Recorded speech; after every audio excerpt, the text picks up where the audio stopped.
جی سر، سب سے پہلے میں یہ کہنا چاہوں گا کہ ایک ٹپیکل شیعہ فیملی میں اگر کوئی بچہ یا بچی ہے، وہ اس کی فیملی میں جو سا نا یہ کیجول ہے کہ ایسے الفاظ کہے جاتے ہیں جو شرک سے ریلیٹڈ ہے. اور دوسری چیز یہ ہے کہ ہمارے جو خلفائے راشدین ہیں، مولا علی کے علاوہ، مولا علی علیہ السلام کے علاوہ دوسرے ہمارے جو خلفائے راشدین ہیں ان کے اوپر سب و شتم کے الفاظ استعمال کیے جاتے ہیں. تو ایسی فیملی کے ساتھ رہنے کے لیے ہم مطلب کس طرح مینیج کریں. تو دوسرا میرا کویشچن سر یہ ہے کہ ایک مرد مسلم تو وہ اپنی ماؤں بہنوں پر یہ حق رکھتا ہے کہ انہیں کہے کہ آپ اس طرح کا پردہ کریں، ٹھیک ہے، اور انہیں کہہ سکتا ہے کہ اگر آپ باہر جا رہے ہیں بازار میں یا کسی ایونٹ پہ یا کسی فیملی کا کوئی بھی ایونٹ ہے تو آپ انہیں کہہ سکتے ہیں کہ مطلب آپ اس طرح کا پردہ کریں، آپ مطلب اس طرح کے لباس میں باہر جائیں. اور اگر تو آپ کی بات پر امپلیمنٹ نہیں کرتے، نہیں سنتے، تو ہمارا کیا رد عمل ہونا؟ سوال چھوٹا کریں. جی ٹھیک ہے، پیچھے دیکھیں نا. اور سر تیسرا کویشچن یہ ہے کہ انسان کے لیے تزکیہ نفس کافی ہے مسلمان کے لیے، اور ہم عالم ارواح میں اللہ پاک سے کیا وعدہ کر کے آئے ہیں، ہماری اس کے حوالے سے کیا رسپانسبلٹی ہے؟ اللہ تعالیٰ سے وعدہ یہ کر کے آئے ہیں کہ خلیفۃ الارض جو ہمارے باپ آدم علیہ السلام کو کانٹریکٹ ملا تھا، contract that was a job, یہ کام تھا، ذمہ داری ملی تھی.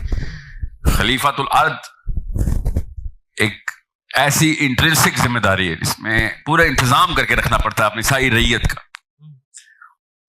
آپ کے والد صاحب اور میرے والد صاحب کو ایک کانٹریکٹ ملا ہو، وہ بھی اللہ کے ساتھ، اور والد صاحب کا انتقال ہو جائے تو کون انتظام سنبھالے گا؟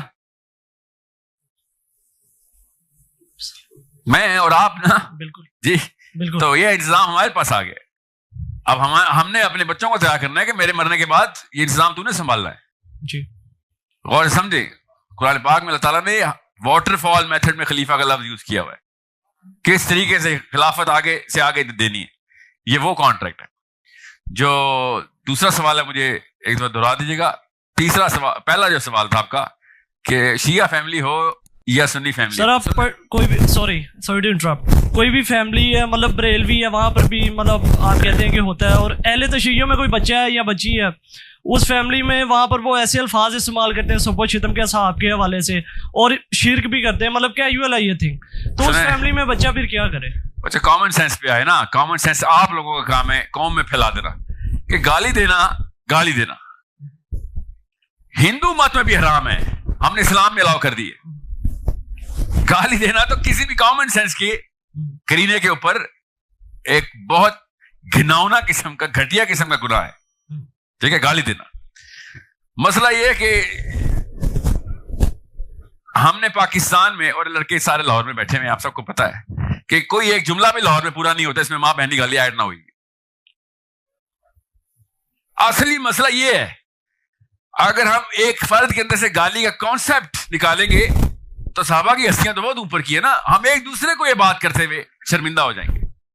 ایک ٹائم تھا، زیادہ پرانی بات نہیں ہے، 10-15 سال پہلے کی بات ہے. اب وہ ٹائم نہیں ہے. میں نے ثبوت دیکھ لیے کہ کوئی خاتون گلی میں بھی کھڑی ہوتی تھی نا تو پاکستانی مرد شرم کے مارے گالی نہیں دیتا تھا. یہ ٹائم ہم نے دیکھا ہوا ہے، یہ پرانا وقت نہیں ہے. اتنی جلدی ہم نے ارتقا کیا ہے اس گندگی میں کہ اب ہمیں یہ بھی فکر نہیں کھڑی کہ کوئی خاتون کھڑی ہے. اب تو خواتین بھی گالی دینا شروع ہو گئی ہیں.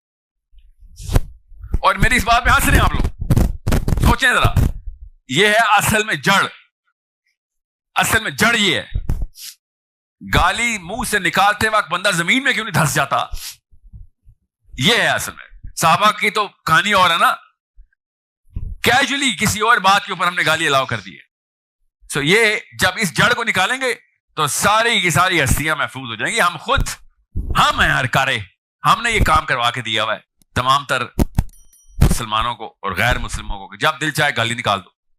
یہ کوئی چھوٹا واقعہ نہیں تھا گالی، اتنا بڑا واقعہ گالی. اس کی نفسیات میں ابھی جاؤں گا نہیں. جس دن آپ کو سمجھ آ جائے گی تب وہی بات ہے، وہ تو آخرت میں ہی سمجھ آئے گی اب کہ جب فرشتے کہیں گے تجھے پتا بھی ہے تو نے کر کیا دیا تھا. الفاظ کتنے ضروری تھے جو تجھے دیے تھے ایز اے گفٹ، اور تو نے ان الفاظ میں سے یہ الفاظ ایجاد کیے اور ان الفاظ کا استعمال بھی کیا، اور وہ بھی اگلے کے کانوں میں اندر گھسا دیے الفاظ. اس لیول کا گناہ ہے گالی.